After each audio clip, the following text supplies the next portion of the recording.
बिहार विधानसभा चुनावों की तारीखों का ऐलान हो चुका है। जैसे जैसे बिहार में चुनाव नजदीक आते जा रहे हैं, वैसे वैसे बिहार का सियासी पारा भी चढ़ता जा रहा है और दल बदल की ऐसी अनोखी राजनीति देखने को मिल रही है जिसने सियासी पंडितों के होश उड़ा दिए हैं। इसके साथ ही बढ़ा दी है सियासी सरगर्मी। इस बीच आरजेडी नेता तेजस्वी यादव के दामन पर खून के दाग भी लगे, जिससे बिहार में बयानबाजी और जुबानी जंग तेज हुई। आरजेडी विरोधियों ने लालू के लालों पर कई सियासी हमले किए, लेकिन अब लालू के लालों को राहत मिल गई है, क्योंकि उन्हें बहुचर्चित दलित नेता शक्ति मलिक हत्याकांड से बिहार पुलिस ने क्लीन चिट दे दी है। दलित नेता शक्ति मलिक हत्याकांड को लेकर एसपी विशाल शर्मा ने आज बड़ा खुलासा किया। एसपी ने कहा कि इस हत्याकांड में नेता प्रतिपक्ष तेजस्वी यादव समेत सभी नामजद 6 आरजेडी नेताओं का कोई हाथ नहीं है।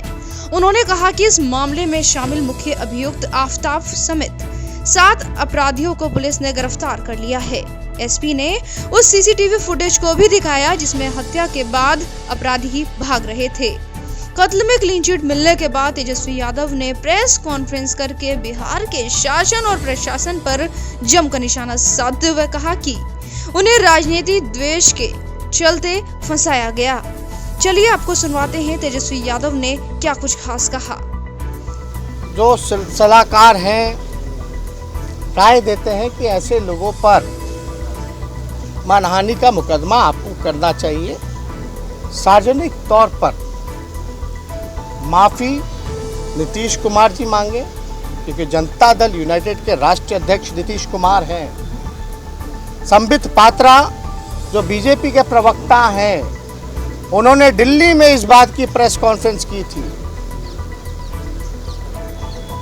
मानहानि लोग हमको सलाह देते हैं, लेकिन हम इतना चाहते कि राजनीति में चलो बयानबाजी चलता रहता है, लेकिन इतना स्तर नहीं गिरना चाहिए।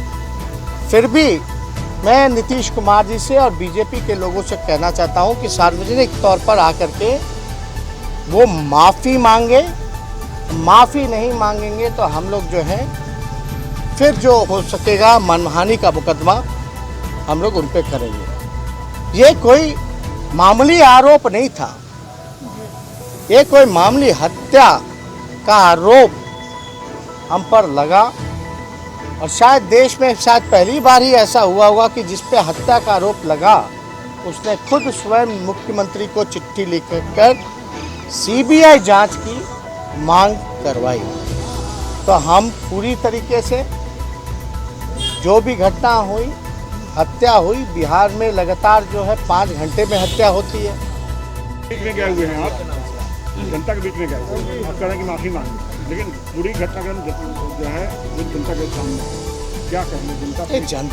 जनता तो देख रही है, जनता सब समझ रही है, टाइमिंग पे सवाल उठा रही है। और ये टाइमिंग दो देखिए, जब मुख्यमंत्री को बीजेपी में जाना था तब हम पे मुकदमा कराया, अब जब ये हार रहे हैं, चुनाव आ गया, तब फिर मुकदमा करवा रहे हैं उल्टा सीधा। तो टाइमिंग पे सवाल देखिए आप। एक भ्रष्टाचार का आरोप लगाया। हमने अपने सदन में, बिहार विधानसभा के सदन में हमने कहा था कि चार्जशीट जल्दी करो, हमने कहा कि सीबीआई जांच कराओ। तो ये जनता सब समझ रही है। बहुत बहुत धन्यवाद। सर एक सवाल सर तो देखा आपने तेजस्वी यादव के तेज तेवर किस तरह से नीतीश के लिए आफत बन गए, और वो भी चुनावों से चंद दिन पहले ही। इसके साथ ही तेजस्वी यादव ने कहा कि अगर जिन लोगों ने हमारे और हमारे भाई के ऊपर हत्या का आरोप लगाया था, वो अगर माफी नहीं मांगेंगे तो हमारे पास जो विकल्प होगा हम उसका इस्तेमाल करेंगे और मानहानि का मुकदमा भी करेंगे। उन्होंने साफ शब्दों में कहा कि जिस तरह से सत्ता पक्ष के लोग बात और प्रेस कॉन्फ्रेंस कर हमारी इमेज को धूमिल करने का काम कर रहे थे, उन्हें करारा जवाब मिल गया है।